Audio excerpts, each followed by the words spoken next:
നൈമിഷാരണ്യത്തിലാണ്. പ്രഥമ സ്കന്ധത്തിൽ ഞാൻ അതുകൂടി പറയാം. പ്രഥമ സ്കന്ധത്തിൽ 3 തരം വക്താക്കന്മാരും 3 ശ്രോതാക്കന്മാരും. പ്രഥമ സ്കന്ധത്തിൻ്റെ ലക്ഷണം തന്നെ എന്താണെന്ന് വെച്ചാൽ ഭാഗവതത്തിന് 10 ലക്ഷണമാണ്, 12 സ്കന്ധമാണ്. ലക്ഷണം 10, സ്കന്ധം 12 അല്ലേ? അപ്പോൾ എങ്ങനെ ശരിയാവും? 10 ലക്ഷണം 12 സ്കന്ധം എങ്ങനെ ശരിയാവും? സ്കന്ധം കൂടുതലല്ലേ? 3-ാമത്തെ സ്കന്ധം മുതൽ ലക്ഷണം ആരംഭിക്കുള്ളൂ. സർഗം, വിസർഗം, സ്ഥാനം, പോഷണം, മൂതി, അനന്തരം, ഈശാനുകഥ, നിരോധം, മുക്തി, ആശ്രയം. 10 ലക്ഷണം 3-ാമത്തെ സ്കന്ധം മുതലാണ് ആരംഭിക്കുന്നത്. അപ്പോൾ ആദ്യത്തെ 1-ാമത്തെ 2-ാമത്തെ സ്കന്ധം എന്തിനാണ്? 1-ാമത്തെ സ്കന്ധം ആരാണ് ഭാഗവതം കേൾക്കാൻ യോഗ്യൻ? ശ്രോതാവ്.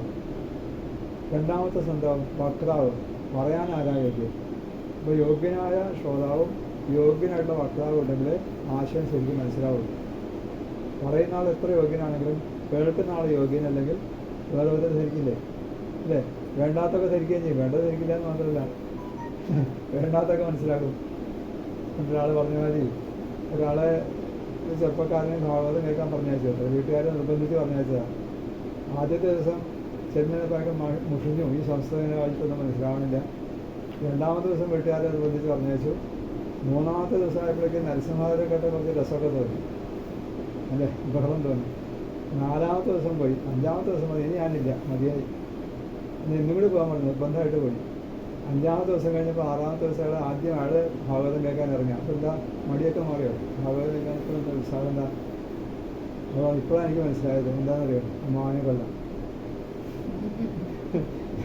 കുറേ കാലമായി നമുക്കൊരു അമ്മാവനുണ്ട് കരുതിയിരിക്കുന്നത്.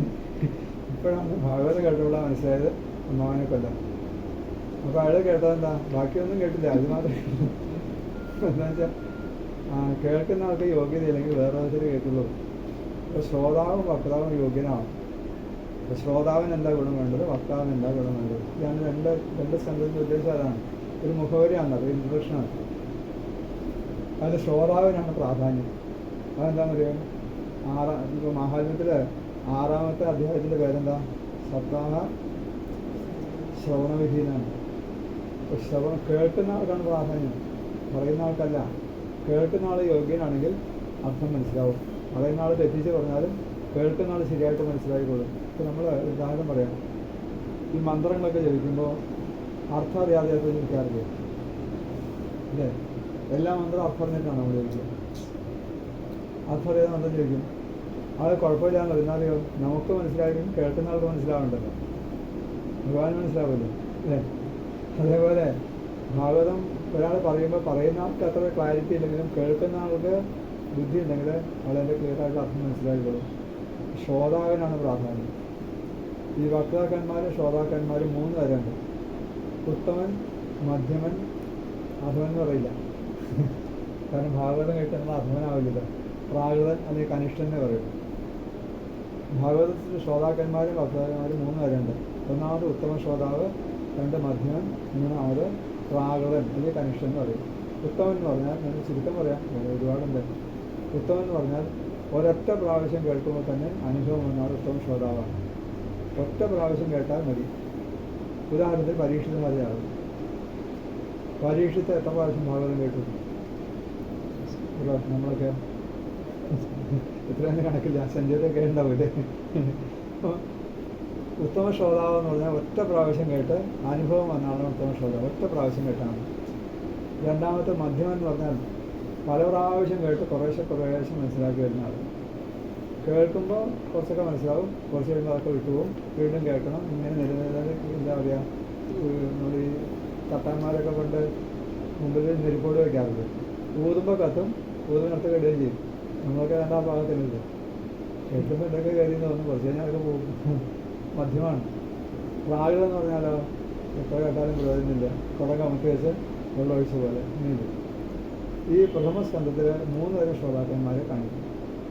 ആദ്യത്തെ സ്കന്ധം അതിൽ പ്രാകൃതനായിട്ടുള്ള കനിഷ്ഠനായിട്ടുള്ള ശ്രോതാവാണ് ശൗനകാദി മഹർഷിമാരും സൂതപൗരാണികരും. ആദ്യത്തെ എവിടെയാണ്?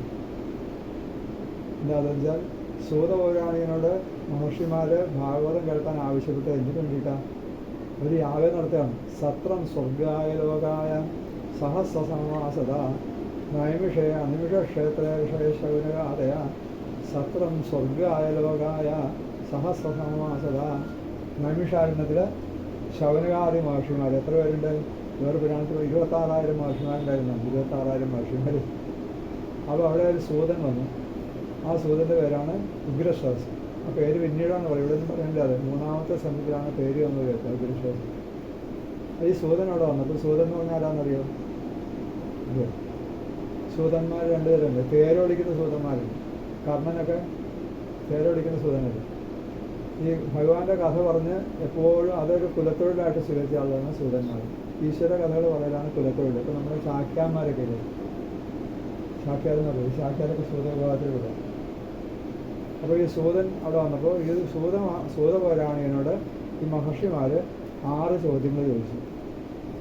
6 ചോദ്യം ചോദിച്ചു. അപ്പോൾ അതിൻ്റെ മറുപടി ആയിട്ടാണ് അവിടെ ഭാഗവതം പറഞ്ഞത്. അപ്പോൾ അവിടെ ഈ കേൾക്കുന്ന ആളുടെ ലക്ഷ്യം, ശ്രോതാക്കളുടെ ലക്ഷ്യം എന്താ? മുക്തിയല്ല ലക്ഷ്യം. അവർ യാഗത്തിനിടയ്ക്ക് സമയം കിട്ടുമ്പോൾ സമയം പോക്കാൻ വേണ്ടി കഥ പറയുകയാണ്. ഇത് ഒരു വിനോദം പോലെയാണ് അവരുടെ കഥ പറയുന്നത്. കാരണം അവർക്ക് മുക്തിയൊന്നും ആഗ്രഹമില്ല. അവരുടെ യാഗത്തിൻ്റെ ലക്ഷ്യം എന്താ? സ്വർഗായ ലോകായ, സ്വർഗം കിട്ടാൻ വേണ്ടി യാഗം ചെയ്യുന്ന ആളുകളാണ്. അപ്പോൾ അവർക്ക് ആധ്യാത്മിക വിഷയങ്ങളൊക്കെ ഒരു എൻ്റർടൈൻമെൻ്റ് ആണ് അല്ലേ.